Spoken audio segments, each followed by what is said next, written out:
Manel Kape is the most dangerous flyweight that we have ever seen, and he proved it once again last night as he knocks out Kyoji Horiguchi in round number 3.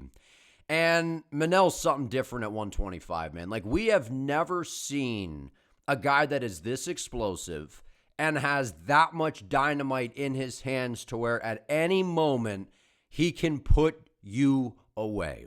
And for him to go out there and knock out Kyoji like that, it is absolutely spectacular. That is 4 wins in a row for Manel, but not just 4 wins.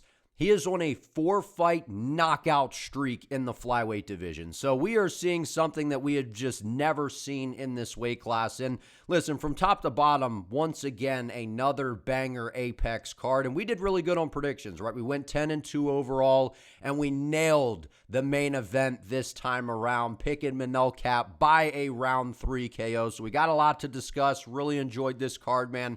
But let's jump right into this to talk about the main event because I mean, this was a banger matchup, right? When the UFC put this together, I was chanting from the rooftop saying that this is one of my favorite fights that the UFC had booked this year. And for exactly what we saw, I mean, MMA at the highest level. Both guys fight like Naruto anime characters, right? They got these sweet, smooth, criminal-like styles. They're super technical, and they have different attributes that trouble each other, right? And that's exactly what we saw in this fight. Right, was Kyoji Horiguchi. He got ahead, and I had him up probably 2-0, right? Maybe Manel could have taken the first round, but either way, it was a close first round. Kyoji definitely won round 2, and it's like, oh, well, this is not necessarily looking very good for Manel here, right? Manel's kind of being a little bit patient, right? Landed a good, clean shot in the first round that kind of stumbled Horiguchi, but then Kyoji would get right back in Manel's face, would dart into range, fire the right hand, get that little check left hook going, right, and then Coach Eric Nixick in the corner of Manel was kind of giving him some notes, man. He was giving him some cheat codes. He's like, hey, man, watch that left hook, watch that left hook. And then you saw Manel start to build on his reads. And I'm sitting there watching. I'm like, Manel's just got to go. He can't just sit on the outside and allow Kyoji to dart in and out of range. And once Manel decided to go, just kind of dipped his head down, went orthodox, sniped a right hand right down the pipe, and hurt Kyoji really bad in round number 3, and was able to put him down and then follow up with some nasty little uppercuts on the ground that did put Kyoji away. And listen, these guys are 2 of my favorite fighters, man, and I'm a big Kyoji fan. I'm a big fan of Manel, so it sucks to see either guy lose, especially Horiguchi, and what a guy, man. Like, seeing him on social media, the way he's handling the loss, like, all respect in the world for Kyoji Horiguchi. And listen, this was a rematch that was basically 10 years in the making.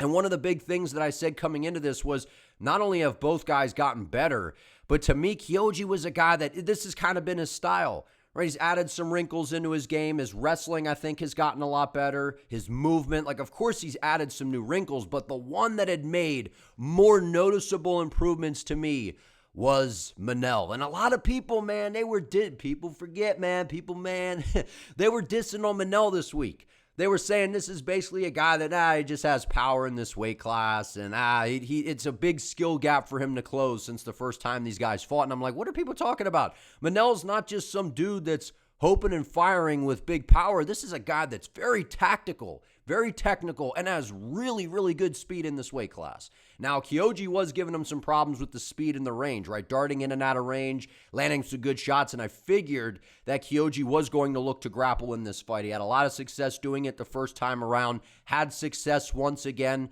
but the problem is when you're facing Kape, you can be up in a 25-minute fight especially. That is an extra, like if it was a 3-rounder, 15 minutes, that's a little less time, right, that you have to worry about Manel. It's still too much time, right? But in a 25-minute fight, all it takes is one shot from Manel. And he's explosive, he's got a good gas tank, and he's hard to read, right? Because Manel, for a while there when he came into the UFC, the big knock on Manel was, he's a little bit too hesitant, not enough output, kind of taking too many pictures, just waiting.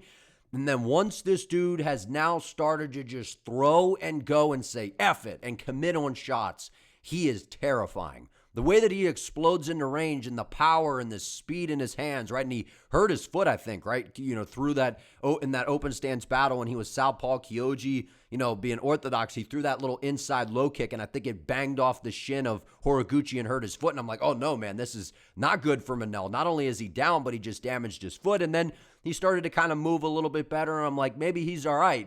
And then he goes out there and lands a shot that is able to put Kyoji away. So it was one of those things where I did think Horiguchi would be ahead of Kape.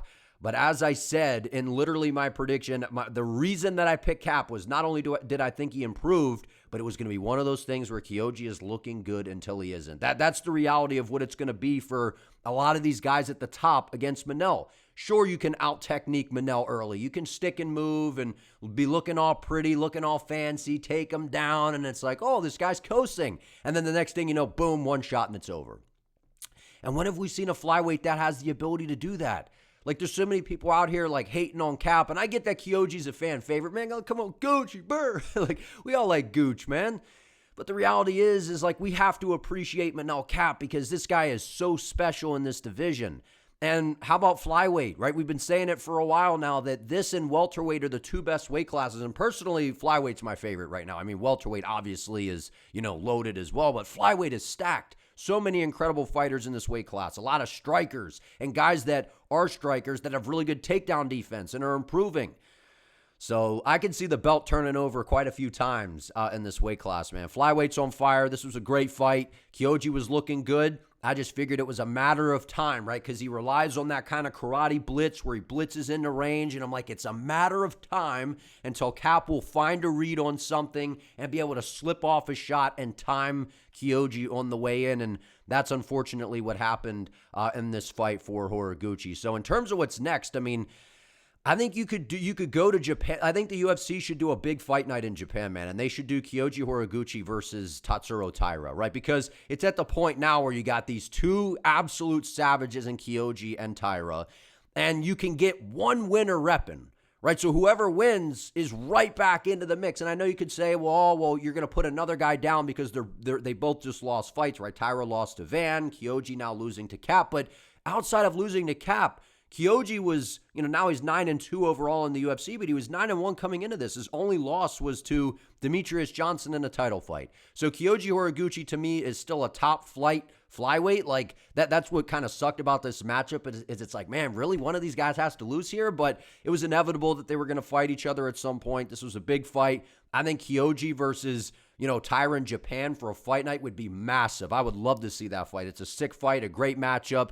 And then Manel Kape, he's earned the title shot. Absolutely. But here's the problem. Alexandre Pantoja, man, like, you got to give Pantoja a title. You have to give him the title fight, like you do. Like, the way that played out with Joshua Van, Pantoja was an active champion anytime, anywhere. Like, Pantoja's a dog, man. He's a savage. And I know he's been away, and, Van, putting on a great performance against Taira and all these things, and the sport moves really quick to where it's like, Pantoja, who? Right? Who is that guy, right? That's kind of the game that people, tend to play, but the reality is Pantoja's earned the title shot, man. Like, you got to put him back in there with Van, but the way the UFC rolls, especially when it comes to business, I mean, who doesn't want to see Kape versus Van, man? Like, that feeds families, man, generations, dog. Like, Kape versus Van. Now, an early lean in that fight, like, I think Van can beat Kape. Like, I think Van is better. Like, I think his boxing is better. I think overall I think he's a better fighter than Manel Kape. But Kape has the power, and Joshua Van has to get into the pocket to get his boxing going. And if you're good to get into range, sure, you can tag Manel with some good shots. You can sting him up like Kyoji did. All it takes is one shot. All it takes is one explosive moment from Manel when he touches that chin and you're going down. And we've seen Charles Johnson. I know that Van's young in the game. He's improving, and that was a few fights ago. I get it. But we have seen him put away by Charles Johnson. So I'm just saying, if that's Manel, he can put away Joshua Van. So early lean in that fight, I would lean in the direction of Joshua Van, right?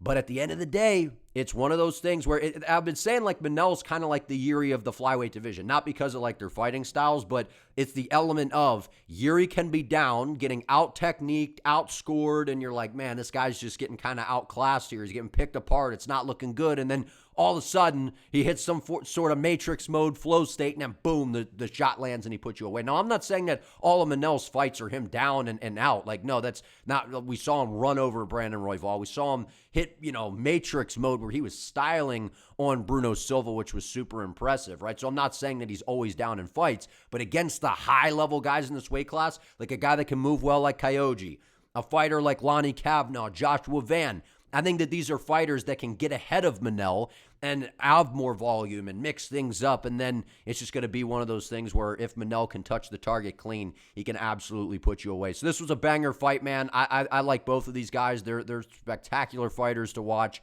and Kyoji will bounce back, man. I know he's a little bit, in his mid-30s, I believe, right? He's been in the fight game for a long time, ton of experience. He'll be back, right? Getting KO'd, take some time away. He just fought Tagir Olambekov, then Amir Albazi.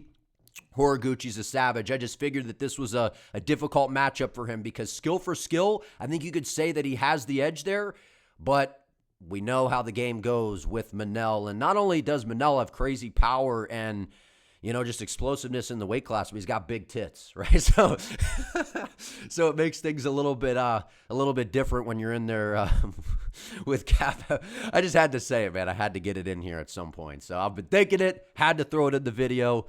Manel Cap's dangerous, man. I think that you do, and Cap hurt his foot, right? And didn't he hurt his foot before? He was supposed to fight a while back, and he had to pull out of a fight, I think, because of the foot. So I'm sure we'll see what goes on there. So maybe that's time if Pantoja's healed up. They could do him versus Van, and then you have Cap waiting in the wings for the title shot. So that's how I think it goes down. Give Pantoja the shot, and then you have Cap go in there because I think Pantoja has a win over Cap, if I'm not mistaken, but that was early UFC Cap, right? So either way, Cap Pantoja, banger, right? But come on, man. Like, Pantoja's got a grappling edge. I could see him taking the back of Cap. Van and Cap, striker's delight. The speed and power matrix mode of Manel versus the boxing of Van. Sign me up. I think that's the fight that a lot of people want to see. So both of these guys got big fights ahead. So that was a great fight, man. I really enjoyed it. I knew it would be a banger. It was a great matchup. Ion Cutelaba versus Navajo Stirling. Man, Izzy's little stunt double, Navajo Stirling. Man, this might sound a little bit like, I don't mean for this to be like a hating type of thing. Like, that's not what, I'm just trying to be honest about the assessment. I've picked Navajo in every single fight since he's been in the UFC.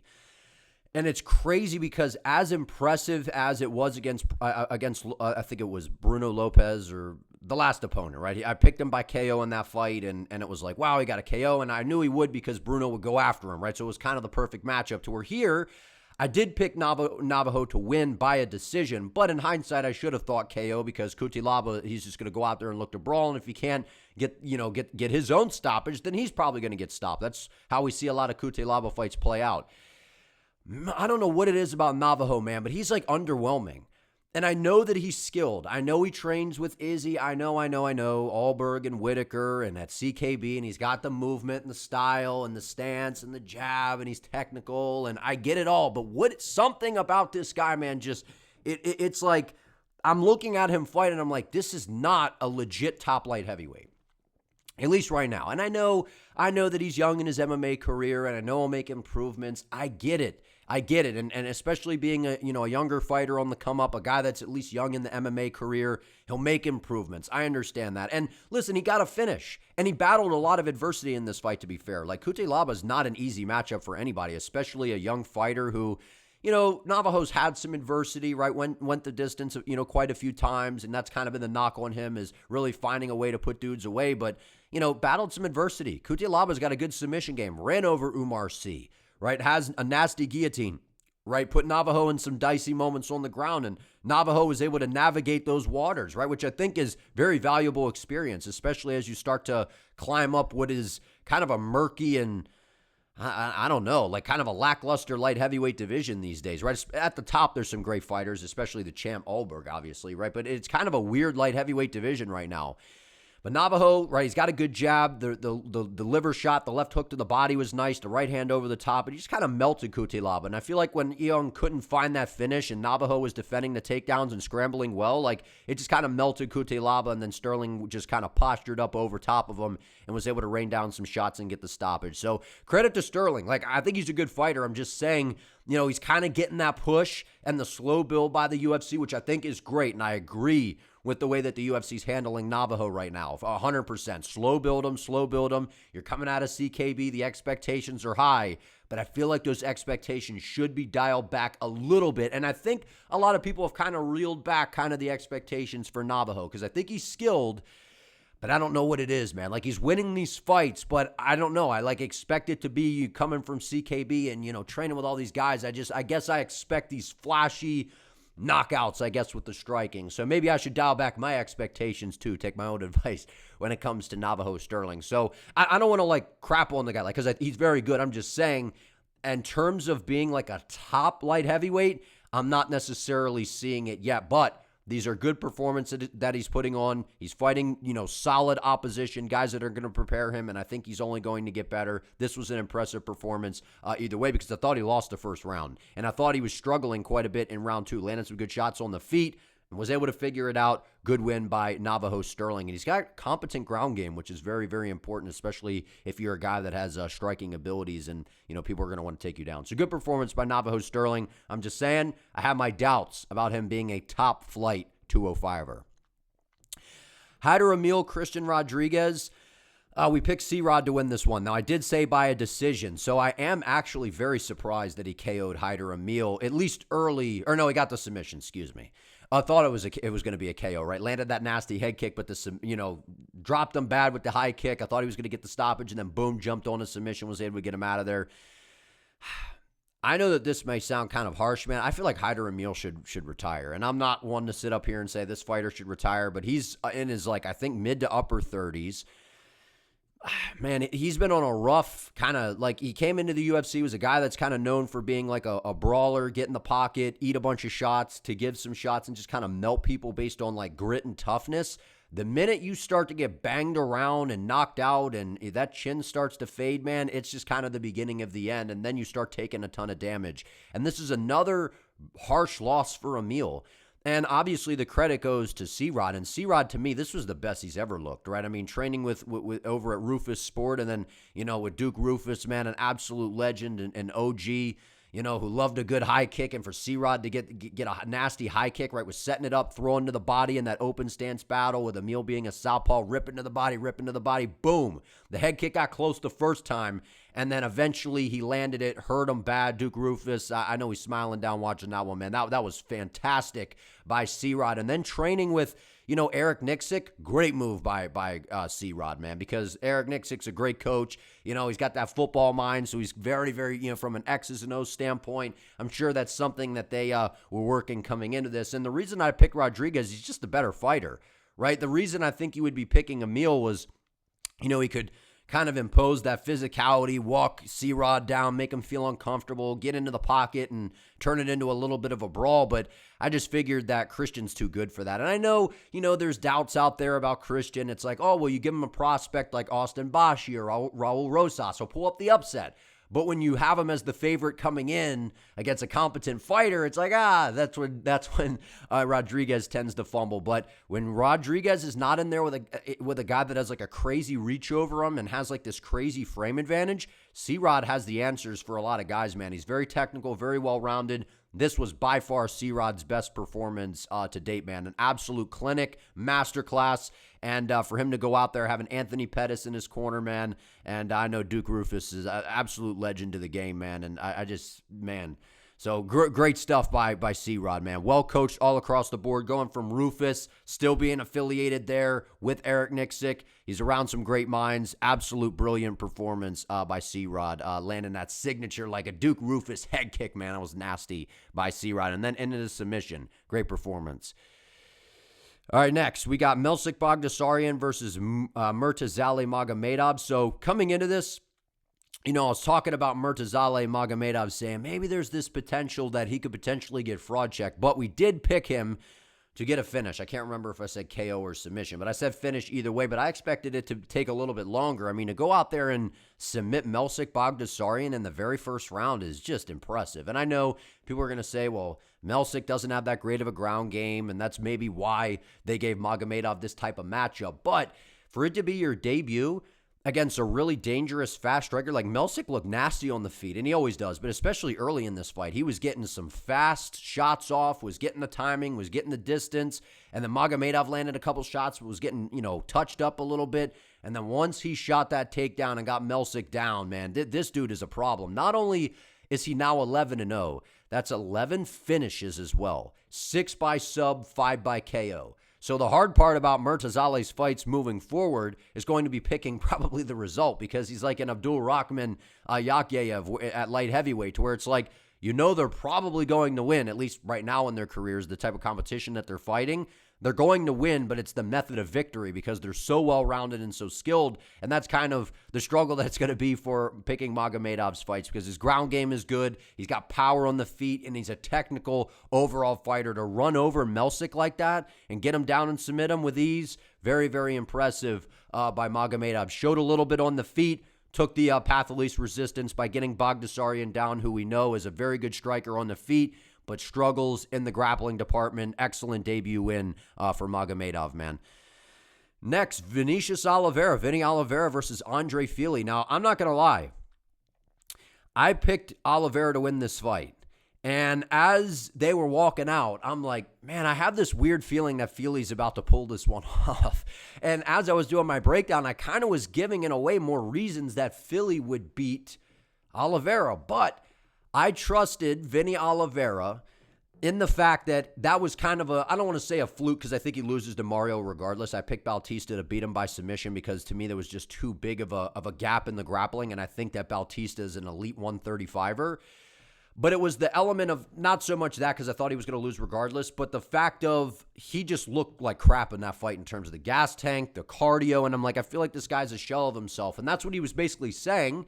And I'm like, okay, so if I trust that he's going to 145, the weight cut's not going to be as bad, and let's say that he doesn't gas out and he does look better and he is healthier and more filled out and all those things, well, I think he can go in there and beat Andre Fili, because Fili's one of these guys where he was actually fighting a really good first round. Oliveira was kind of pushing the pace, moving forward, landing some good shots, hurt his foot. I don't know I think Fili checked a kick or something, right? And Oliveira kind of winced, was kind of hobbling around, and then Fili started ripping nasty kicks to the body, and Oliveira was wincing and kind of screaming, and I'm like, oh, Fili's about to get a stoppage here. And then Oliveira then just kind of circles off, and it's like nothing ever happened. Just one of the weirdest, most awkward fighters of all time is Vinny Oliveira. This dude, it made no sense. It looked like he was hurt. The foot no longer looked like it was hurt. Got ripped to the body, and then the next thing you know, his body's not bothering him. Comes out in the second round, walks forward like nothing ever happened, and just puts the beats on Andre Fili and just butchers him. And Oliveira's got some nasty low kicks, man. Tons of power on him. Right? Tons of power, right? Switching stances. The hands were up a little bit more early. Then they started to drop. His head movement was good, right? Kind of like a Yuri Prohaska in this weight class, but very different in a way. I'm not saying he's Yuri. Very, very different, right? Can switch stances, move forward. And the tricky thing about Oliveira is you could say, I was sitting there saying, man, Fili should just hide a head kick behind a boxing combo, right? Kind of blend it. And then when you see him slip off, boom, that's where the high kick comes in. Fili was trying it, and he got close a couple times. But as I'm watching, I'm like, man, the issue with fighting Vinny is there's no pattern. It's not like a traditional guy like Fili where, he's kind of moving like this, and it's like, oh, okay, so the windshield wiper head movement, he throws the jab, and this kick, and that kick. Oliveira's just kind of like, everything's random. It feels like there's almost no rhyme or reason. He's kind of moving forward, a jab, a low kick, an uppercut. Everything is kind of off schedule, off beat, to where it's very tricky to deal with. And you could tell that Fili started to get some reads, but then Oliveira switched it up on him again. And then Fili started to really struggle finding Vinny. And then once Oliveira started ripping to the body, bringing those power shots around the guard, and was butchering the legs of Fili, because Fili was switching stances, and no matter what stance he was in, Oliveira could match him and bash him with low kicks, was ripping to the body very well.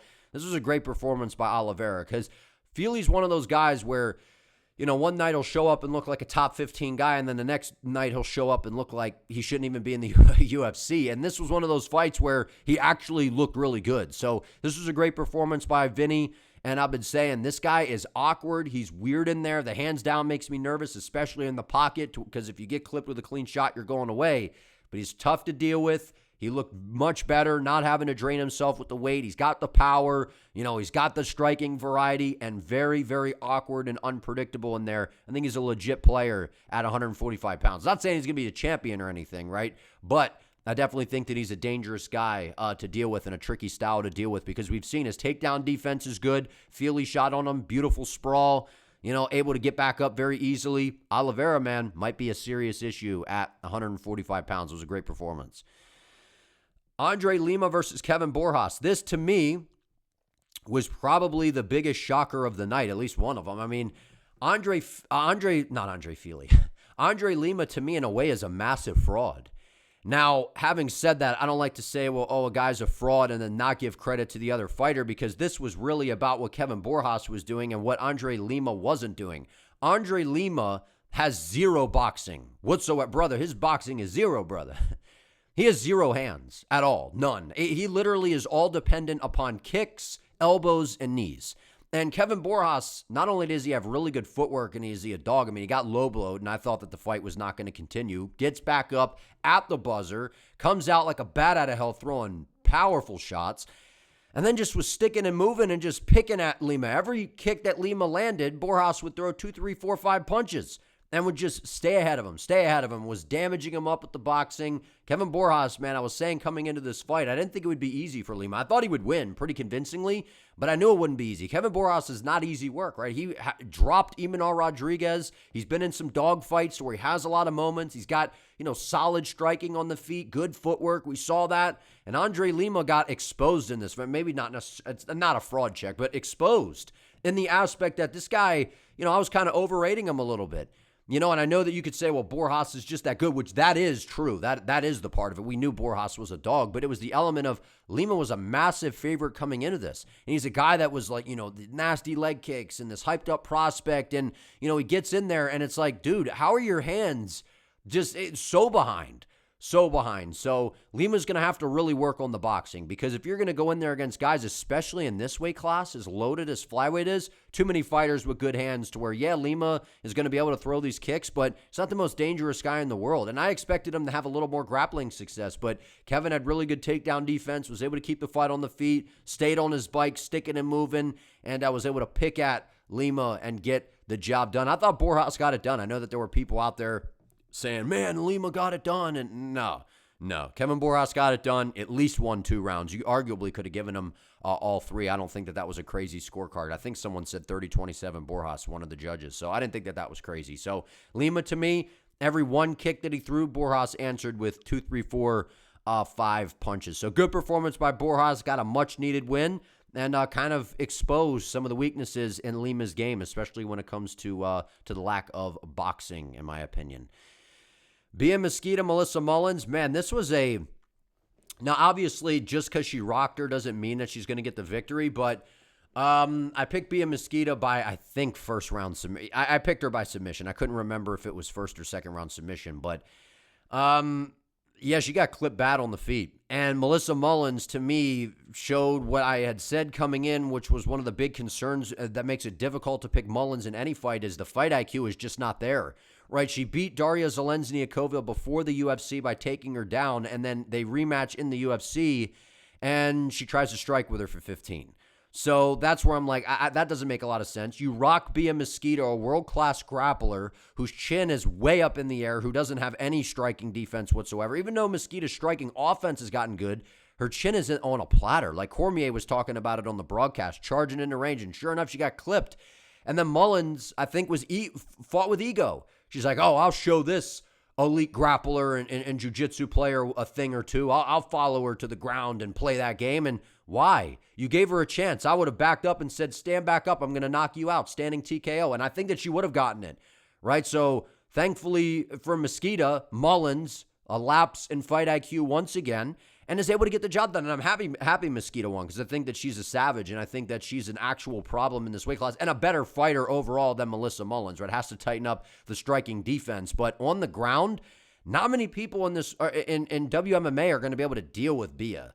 I mean, her jiu-jitsu skills are nasty. I just don't know what Mullins was thinking, man. Like, following her to the ground and then ending up in her guard, and now you're playing that game, allowing her to recover. Like, just a total fumble in a way from Mullins. And I'm not saying that it's for sure that she finishes Mesquita, but she hurt her bad, man. She had her wobbling around, stung her up. I would have said, make her stand back up. And then I think Mullins would have dropped her again, and it would have been one of those things where she could have gotten, some sort of TKO stoppage. So, lack of fight IQ, in my opinion, from Mullins. I think she fumbled it, but I'm glad she did because Bia Mesquita, to me, has the higher ceiling in the UFC, and her submission game is legit, man. And she's a dangerous threat, and then calls out Eileen Perez. I think that's a great fight. Two hyped up fighters on the rise, two good grapplers. I would favor Mesquita to get that one done, but you never know because Mesquita is very hittable on the feet. Despite having improved striking offense, the striking defense is definitely an issue. She's there to be hit. So at the end of the day, nasty armbar from Bia Mesquita. Can't roll around with her on the ground, man. She's too dangerous. Alan Nascimento versus Mitch Raposo. We picked Mitch Raposo for the upset here. And the fight was looking very much how I thought the fight was going to go. And round number 3, Mitch Raposo in slick Mitch fashion almost fumbled it away. And that's the problem with Mitch. And that's why I was so hesitant to pick him in this fight, because I saw a clear path to victory. I know that Mitch Raposo's got good takedown defense. He's got really elusive movement. He was going to have a boxing advantage. He's got a good jab to where he busted up, the face of Nascimento, created that cut early in the fight where he was just kind of picking at it a little bit. But what I was worried about with Mitch in this fight was he was moving so much on the back foot, so much footwork and movement for the first 2 rounds that I'm like, I think he's up 2-0. But round 3, Nascimento with that patented chute box pressure, he's going to walk forward, walk him down, look to pressure him, and put it all on him and try to get him out of there. And Raposo was slowing down to me. Then he got clipped with a right hand, rocked early in the round, and I'm like, oh man, Raposo's going to get submitted. He's going to get finished. And the fact that he was able to survive, good fight IQ on the ground, not trying to create a big explosive movement, assuming, I think Raposo was like, I think I'm up 2-0. I'm just going to have to bank on that, because if I try to scramble back to my feet and I get my back to Nascimento, I'm most likely going to get submitted. So the fact that Raposo survived was pretty impressive to me. So I did pick Mitch to get it done. I thought it was close. I did have him winning the first 2, but I was kind of surprised, actually, that they gave Nascimento. Someone did give it to Nascimento, because I'm like, I thought Mitch pretty clearly won those first 2 rounds, especially round 1, round 2 more competitive. But that's the Mitch Raposo special, man, right? He can look really good, but his fights are super close. And if they're not close and he's looking out ahead, he finds a way to let the opponent back in to make it close. So in slick Mitch fashion, once again, another split decision, big victory for Mitch Raposo. Nascimento's a beast.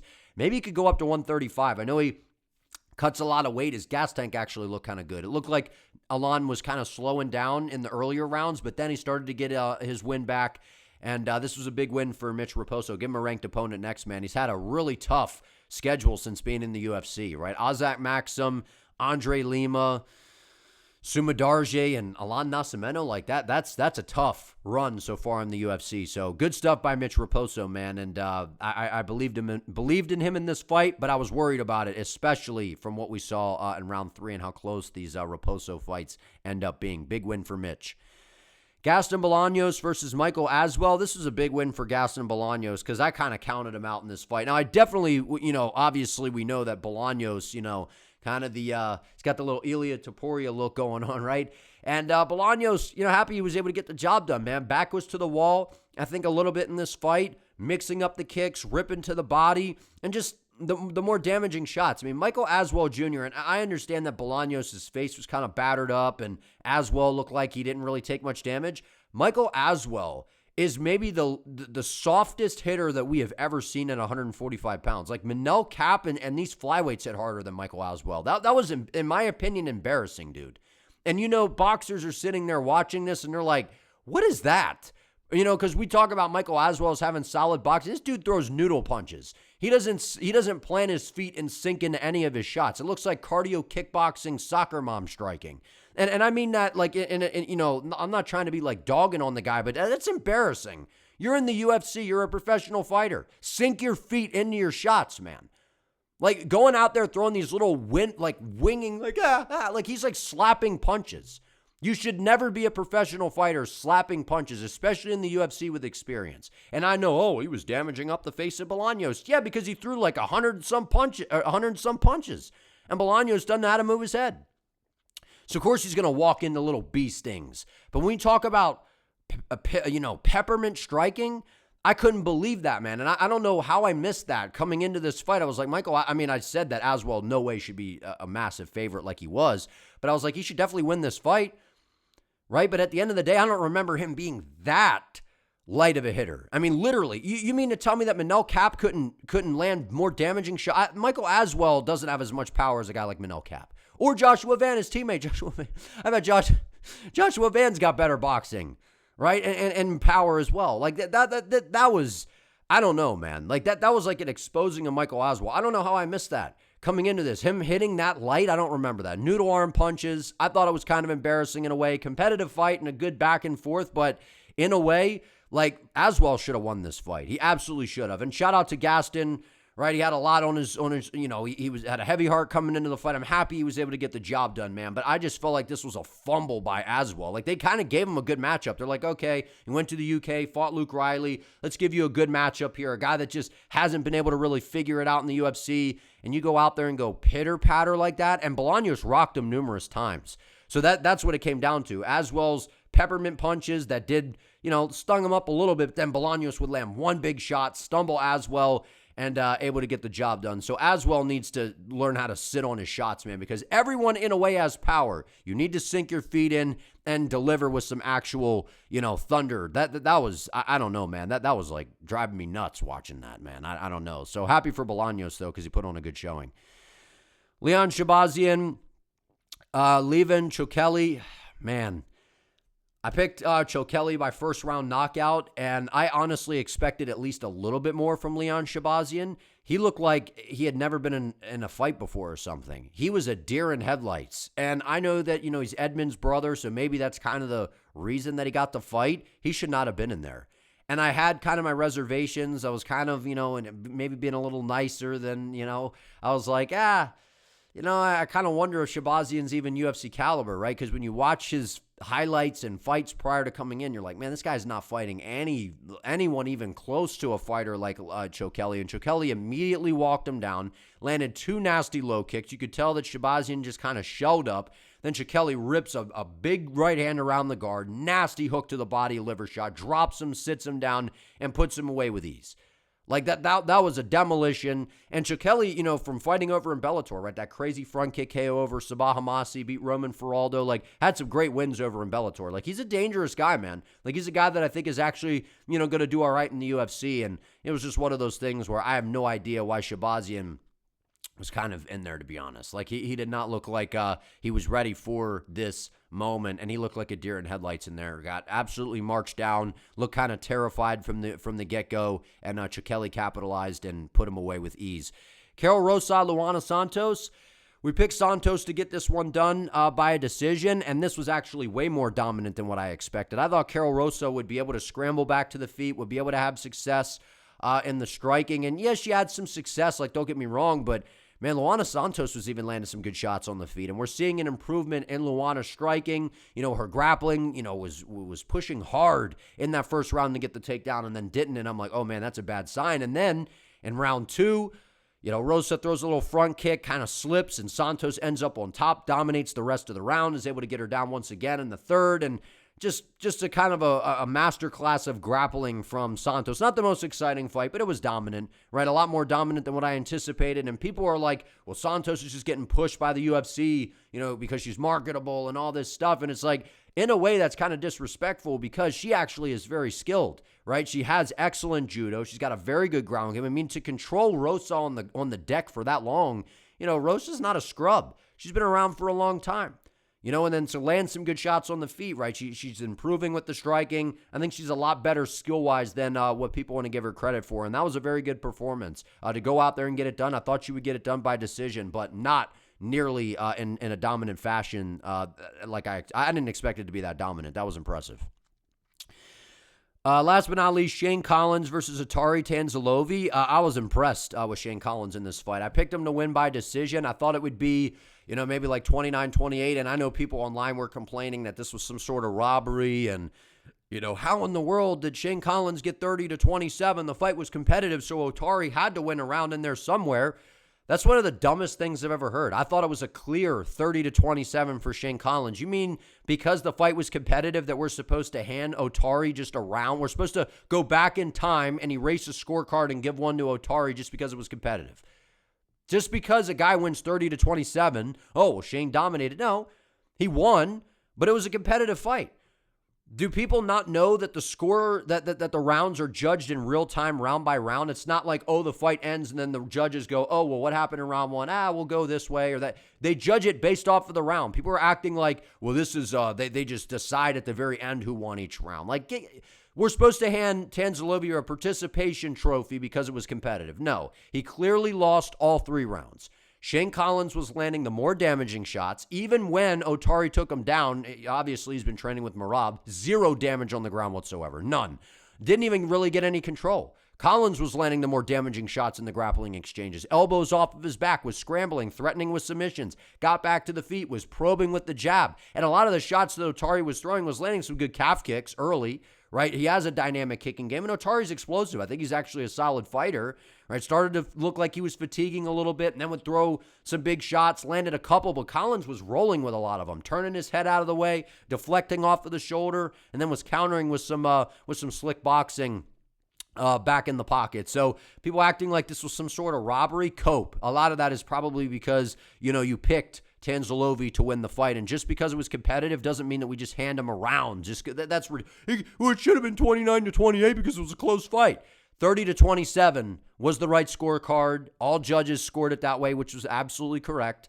That doesn't mean that it wasn't competitive. It was a competitive fight. It was a fun fight. I think Shane Collins has a ton of potential. He's a good fighter. His boxing is there. I need to see a little bit better, head movement, in my opinion, right? His head's a little bit too much on the center line, a little too hittable, but I like the pressure. And one thing I noted coming into this fight, for a young fighter to work the body the way he does, very poised for a young fighter. I think he's got a ton of potential, and that was a great debut against a very tough opponent in Otari Tanzalovi. So that's my recap for UFC Vegas 119. Thought it was a very fun card. These Apex cards continued to deliver, and the UFC, man's been loading up the schedule. Banger after banger. DDP versus Usman official for UFC OKC, so I'll have a video coming out on that soon, so stay tuned. But if you guys enjoyed this video, do me a favor, please give it a like. Let me know what you think down in the comments, and don't forget to subscribe to the channel so you do not miss an upload. I would appreciate it. I will see you next time.